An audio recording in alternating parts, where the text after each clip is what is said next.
Thursday Night Football for a good chunk of that game was not the Arizona Cardinals. 3.5 quarters? 3 quarters? Seahawks defense, good. But even if we didn't get the excitement that was the end of that game, well, Brandon's already done. He doesn't care anymore. That's about it. I guess I'll just talk about anything. I'm having a tough time lately. Getting a bit older. Oh. Got an impression. And I think you're going to get it right away. Okay? Marvin Harrison Jr. in the beginning of that game. Nailed it. You nailed it. But later... Oh, he caught the ball. It was a good catch. How good he's doing He's a young player. You got to cut him thank slack, goodness man. He finally caught it. I'm so happy for him. Yes, Brandon will be at the Broncos game on Monday. Yeah. Where was that same energy for Quentin Johnston when he was struggling? Oh, he doesn't have the name Harrison. I just said you were Don't get me wrong. People are dogging on him. The hate's too strong, and then he catches a touchdown. Everybody's like, oh, thank God. Yep. Oh, I'm so happy for him. He finally did his job. Oh, Marvin's. I'm so proud of him for catching a football. Oh, Marvin. God forbid we show some support and Brandon's like, no, it's a dog-eat-dog. Where's the support for Bo Nix, huh? Is this really where's just my Bo Nix support about Bo Nix? Dude, I mean, I look, yeah, he was struggling. It was rough. And it's funny because he had what? It was interesting to watch. The first thing he does is not finish running a route, allegedly, right? And Kyler throws a pick. Directly to the defender, yeah. Somehow the Seahawks fumbled it back. Maybe he's down, maybe he's not. I don't know. Then him and Kyler not on the same page. Kyler throws the ball to a spot he thinks Marvin Harrison's going. Thank you. He's not there. Then he throws it to Marvin Harrison. The ball bounces off Harrison's hands, and it's intercepted by Seattle. And I saw a stat like 6 or 7 of Kyler Murray's last interceptions have been when targeting Marvin Harrison. So you're like, dang, things are bad right now. And then he catches like a pretty incredible touchdown. Thank you. So yeah, it is you're in your head about it. And that's what people are happy for. Like, all right, he catches this tough touchdown grab. Hopefully, like he can just move past that. But I've never seen the internet turn so quickly from this guy sucks, this guy's terrible to the hate to just the genuine I'm happy for him was a funny thing to watch. That's the internet, right? It'll be like the worst hate because there are people who have him in fantasy, and so because of that are like, this man owes me points. Yeah. Right? And he's not dude, JSN. Right, was another guy who was barely targeted. He had a couple runs, and that was it. And there were people in the chat going, "Where are my fantasy points, JSN?" He wound up, making an impact in that game later. But listen, even if we didn't get that exciting finish where the Cardinals lost for the second week in a row to a game-winning field goal, you don't know anything about that. We got possibly we have a contender for best clip of the year so far. The stink eye from the ref. Oh yeah, when he's like, so when JSN saying it's bullshit. Like, that's bullshit, man. And the ref literally stops and goes, I'm surprised he just didn't go art. But it looked like he was, right? He was just like, hey, he's like, I got my weapon right here, and it's like a flag. It's just like, don't make this look good. Ooh, that's what I want at the Pro Bowl. I want to see which ref has the fastest flag draw. Yeah, it's both. It's got to be calculated both on quickness of the draw and accuracy of the flag throw. So there's got to be targets on the field around them. Either missed, they're blocked, or they get last second victories, and that's it. Yeah. Yeah. And this is bringing up like a whole new conversation about the kickoff rule.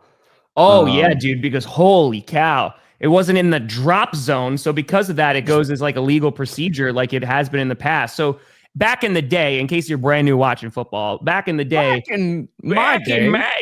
oh, this is 2 seasons ago now. They if you kick the ball on the kickoff out of bounds, the opposing team got it at their own 40. So it was basically an incentive of, hey, like you shouldn't kick the ball out of bounds, etc. But now if it's before the drop zone, which is the 20, which I still think is the stupidest name. The drop zone is dumb. It also is an illegal procedure, and it goes to the 40. So again, they're trying to incentivize, kickers being a little bit more strategic about their kicks. You saw this in the Rams-Eagles game, for example. But yeah, kicking out of the back of the end zone, 35-yard line. Kick it before the drop zone or out of bounds, 40-yard line. And that's what happened yesterday. It was before the 20-yard line. And so the Seahawks only had one timeout and 28 seconds left. They were able to move down the field. They only had to go, 30 yards. Yeah, and that was it.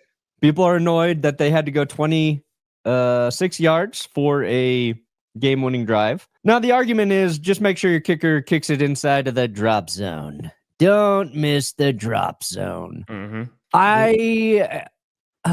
It's tough because kickoffs are now up they went from 30% to 70+% Yes. kickoff returns are happening. Yes. So that makes kickoffs more interesting. We like that. We want interesting kickoffs. It does provide a level of challenge for the kicker, right? Sure. Especially now at the end of the game. You cannot kick it short. I think we need a little tweaking though, possibly to the rule, Tom. How so? I think if the kicker can kick it through the uprights, it's an old school touchback. It just goes out to the 20. Ooh, so no if he can kick it through the uprights, it just goes to the 20. Okay. So it's not back of the end zone. They got to make the field goal. I think that would make it a little more fun. I think you'll have enough kickers that could make that. Because it's pretty lined up. They just got to line drive. Yeah, it. so let's do it. And if it's too easy, then we just move that back a little bit. We move it back a little bit. I think if you kick it out of the back of the end zone, then it should go to the 35. But just make the rule that if it's kicked into the end zone, the receiving team can't do a touchback. Make that. Make them have to run it out of the end zone.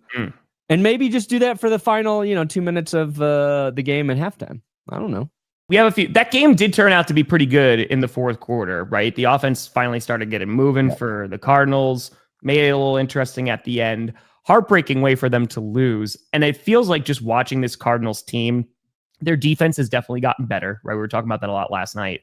But that offense, man, especially without James Conner, losing him for the season is a major blow to that offense. I can borrow from Adam Sandler. Yeah, that offense is poopy caca. It's not good.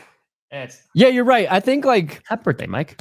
I think the NFC West is turning into a defensively dominated division right now. Yeah. You can argue probably the most dependable offense is the Rams with Matthew Stafford. I'd agree. The Niners defense looks good. The Seahawks defense looks very good. And the Cardinals defense pretty respectable. It's improved. And you're right. I think that it's how much longer is Kyler Murray a starting quarterback at this point? It's hard to gauge a night like last night where there's some of those turnovers, not really his fault, but what is Kyler really adding to the team? It feels like right now we should just be talking about Kyler as a top 10 quarterback every year and how he really helps Arizona be a competitive football team. And I feel like we have the exact same questions about him every season. But yeah, for the Cardinals, man, I feel like they're just going to be a team that's going to hang around this year. We'll see how things progress.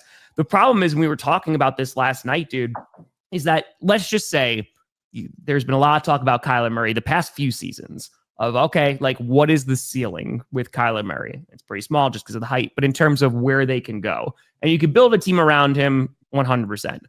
The problem is they can't get out of that contract, man. Holy God, they owe him a lot of guaranteed money. And so the next time I think they have it out is at the end of the 2027 season, I believe. We were looking at that last night. If I've learned anything about contracts, you can cut the guy. You can cut the quarterback with a big contract. Trust me. You have experience with that. Yeah, I don't think you need to cut Kyler. I think you just got to start planning for his successor. So his cap hit next year is $53 million. Then after that, it's 43.5. What was your dead cap hit for Russell? It was 80 something million that they spread over 2 years. Okay, so it was like 40 each. Well, they did they did a bigger one the first year, and then it was like 32 or 30 something. We're like, hey, we're okay with 32 million in dead. I'm gonna be honest with you. Holy cow! I didn't realize that he's only 28. Roll over. Where's the dead cap? So you scroll over to dead cap a little. Yes. 100 mil this year. Nice. 57 mil. That'd be this year. And then it's 57. Yeah, they could. I mean, I don't like you roll with them this year. You roll with them next year. I think that you can do a potential out earlier than that. Yeah. And it's not like Kyler's terrible. He's not. It's just they have to build a better roster around him for him to be successful, I think. He's just driving you nowhere. He's like us. That stat, I think, in the beginning of the game, right? That he has the longest streak of active QBs without like a 50-plus yard pass or something like that. It's that tiny arm.